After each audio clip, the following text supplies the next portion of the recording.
Apex news India. मैं हूं आपके साथ स्वप्निल। देश में एक राज्य के मुख्यमंत्री से प्रधानमंत्री पद तक की दूरी जब नरेंद्र मोदी ने तय की, तब तमाम लोगों का कहना था कि एक सीएम का कद इतना बढ़ गया है कि वह पीएम पद तक पहुंच गया।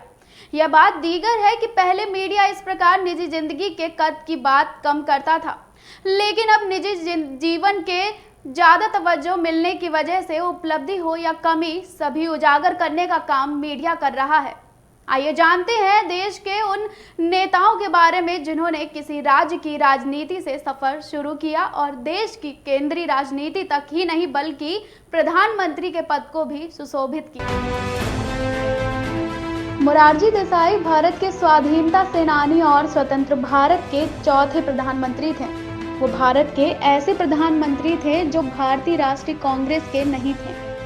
मोरारजी के बारे में ये खास बात कम ही लोगों को पता होगी कि वे एक ऐसे व्यक्ति थे जिन्हें भारत के सर्वोच्च सम्मान भारत रत्न और पाकिस्तान के सर्वोच्च सम्मान निशान पाकिस्तान से सम्मानित किया गया था। स्वतंत्रता संग्राम में भागीदारी के कारण मोरारजी देसाई के कई वर्ष जेलों में गुजरे हैं। देश की आजादी के समय राष्ट्रीय राजनीति में उनका नाम काफी वजनदार हो चुका था, लेकिन मोरारजी का पहला प्यार राज्य की राजनीति रही है। यही कारण है कि वर्ष 1952 में इन्हें बम्बई का मुख्यमंत्री बनाया गया। इस समय तक गुजरात तथा महाराष्ट्र बम्बई प्रोविजन के नाम से जाने जाते थे और दोनों राज्य का पृथक गठन नहीं हुआ था। चौधरी चरण सिंह स्वतंत्र भारत के पांचवें प्रधानमंत्री थे। उन्होंने यह पद 28 जुलाई 1969 से 14 जनवरी 1980 तक संभाला। चौधरी चरण सिंह ने अपना संपूर्ण जीवन भारतीयता और ग्रामीण परिवेश की मर्यादा में जिया। कांग्रेस के लाहौर अधिवेशन में पूर्ण स्वराज के उद्घोष से प्रभावित होकर चरण सिंह ने गाजियाबाद में कांग्रेस कमेटी का गठन किया। वर्ष 1930 में महात्मा गांधी द्वारा सविनय अवज्ञा आंदोलन के तहत नमक कानून तोड़ने का आह्वान किया गया। गांधी जी ने डांडी मार्च निकाला। आजादी के दीवाने चरण सिंह ने गाजियाबाद की सीमा पर बहने वाली हिंडन नदी पर नमक बनाया। गिरफ्तार हुए और 6 महीने के लिए जेल भेजे गए। कांग्रेस विभाजन के बाद फरवरी 1970 में दूसरी बार वह कांग्रेस पार्टी के समर्थन में उत्तर प्रदेश के मुख्यमंत्री बने। हालांकि राज्य में 2 अक्टूबर 1970 को राष्ट्रपति शासन लागू कर दिया गया था।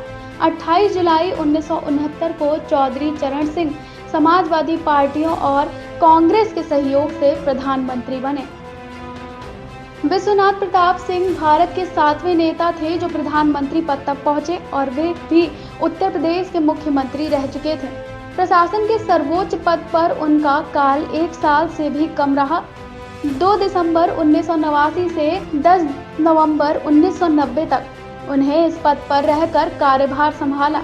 विश्वनाथ प्रताप सिंह राजीव गांधी सरकार के पतन के कारण प्रधानमंत्री बने थे और आम चुनाव में कांग्रेस को पछाड़कर 2 दिसंबर 1989 को यह पद प्राप्त किया था। इससे पहले उन्होंने उत्तर प्रदेश के मुख्यमंत्री का पद पर कार्यभार भी संभाला है।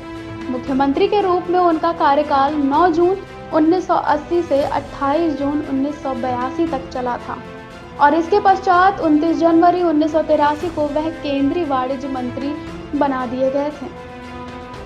वहीं विश्वनाथ प्रताप सिंह भारत के 7वें नेता थे जो प्रधानमंत्री पद तक पहुंचे और वे भी उत्तर प्रदेश के मुख्यमंत्री रह चुके हैं। प्रशासन के सर्वोच्च पद पर उनका काल 1 साल से भी कम रहा। 2 दिसंबर 1989 से 10 नवंबर 1990 तक उन्होंने इस पद पर रहकर कार्यभार संभाला।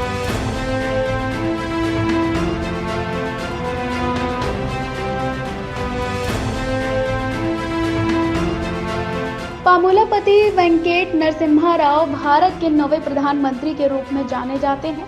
लाइसेंस राज की समाप्ति और भारतीय अर्थनीति में खुलापन उनके प्रधानमंत्रित्व काल में ही आरंभ हुआ था। पेशे से कृषि विशेषज्ञ और वकील नरसिम्हा राव राजनीति में आए और कुछ महत्वपूर्ण विभागों का कार्यभार संभाला। वे आंध्र प्रदेश सरकार में 1962 से 64 तक कानून एवं सूचना मंत्री, 1964 से 67 तक कानून मंत्री, 1967 से स्वास्थ्य एवं चिकित्सा मंत्री एवं 1968 से 1971 तक शिक्षा मंत्री रहे। वह 1971 से 73 तक आंध्र प्रदेश के मुख्यमंत्री भी रहे हैं।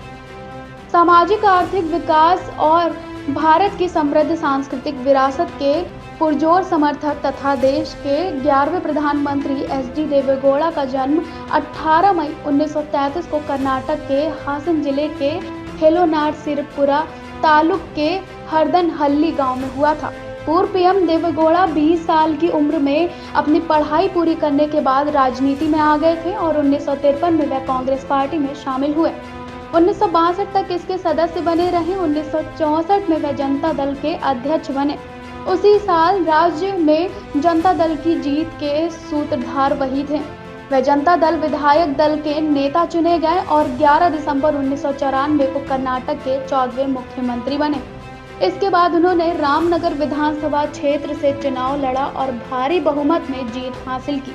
देवेगौड़ा के पास तीसरे मोर्चे यानी क्षेत्रीय दलों और गैर कांग्रेस और गैर भाजपा समूह का गठन के नेतृत्व का अवसर अचानक ही आया, जो उन्हें प्रधानमंत्री के पद तक ले गया। 30 मई 1996 को देवेगौड़ा ने कर्नाटक के मुख्यमंत्री पद से इस्तीफा देकर भारत के प्रधानमंत्री के रूप में शपथ ली। नरेंद्र मोदी ने 26 मई 2014 को भारत के 14वें प्रधानमंत्री के रूप में पद और गोपनीयता की शपथ ग्रहण की और वह भारत के ऐसे पहले प्रधानमंत्री हैं जिनका जन्म स्वतंत्र भारत में हुआ। नरेंद्र मोदी का जन्म 17 सितंबर 1950 के गुजरात के एक छोटे से शहर में हुआ था। कहा जाता है कि जीवन की आरंभिक कठिनाइयों में उन्होंने कठिन परिश्रम का मूल्य सिखाया। प्रारंभिक वर्षों में उन्होंने राष्ट्रीय स्वयंसेवक संघ RSS के साथ कार्य किया और इसके उपरांत वह राज्य स्तर व राष्ट्रीय स्तर पर भारतीय जनता पार्टी संगठन के साथ कार्य करते हुए राजनीति से जुड़ गए। वर्ष 2001 में वह अपने गृह राज्य गुजरात के मुख्यमंत्री बने और इस पद पर लगातार 4 साल कार्यकाल पूरे किए। वैसे देश में ऐसे कई नेता हैं जिन्होंने मुख्यमंत्री से प्रधानमंत्री के पद को सुशोभित किया है और अपने गौरव से देश को नई दिशा की ओर ले गए हैं। अब वक्त हो गया है आपसे इजाजत लेने का। मिलते हैं आपसे कुछ अनसुनी अनकहे किस्से कहानियों के साथ। आज के इस खास प्रोग्राम में बस इतना ही। देश और दुनिया की ताजा तरीन खबरों के लिए आप देखते रहिए हमारा चैनल एपेक्स न्यूज इंडिया।